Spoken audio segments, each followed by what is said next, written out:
El hombre es extraordinario. Hemos logrado las hazañas más increíbles. Hemos hecho cosas impensables. Hemos conseguido hacer posible lo que parecía imposible. El hombre. Hemos cambiado el clima.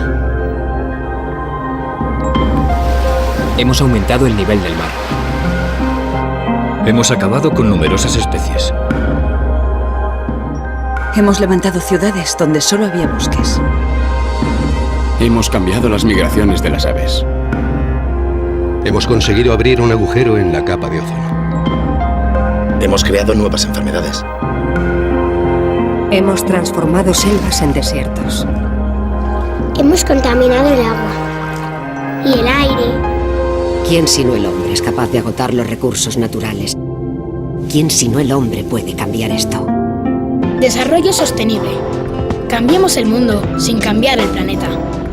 Podemos hacerlo. ¿Qué respuesta daríamos nosotros? Pues nosotros entendemos que estamos en un momento de crisis y de cambio. En un momento de crisis porque tenemos que salir de los combustibles fósiles, tenemos que dejar de utilizar petróleo, tenemos que dejar de utilizar carbón y tenemos que dejar de utilizar energía nuclear porque son energías que son contaminantes, que son problemáticas, pero que son las que nos han movido desde la revolución industrial. Es decir, llevamos 2 siglos en una sociedad dependiente de estos combustibles, ¿no? Y para cambiar pues hay que crear o saber utilizar nuevas fuentes de energía, ¿no? Simplificando mucho, porque el tema es muy complejo, simplificando mucho, yo diría que la respuesta está en el sol. Es decir, que tenemos que aprender a imitar a la biosfera en utilizar la energía del sol, ¿no? Y si aprendemos a hacerlo, esa será nuestra garantía de éxito.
Not a beautiful sunny day today, and we can expect much more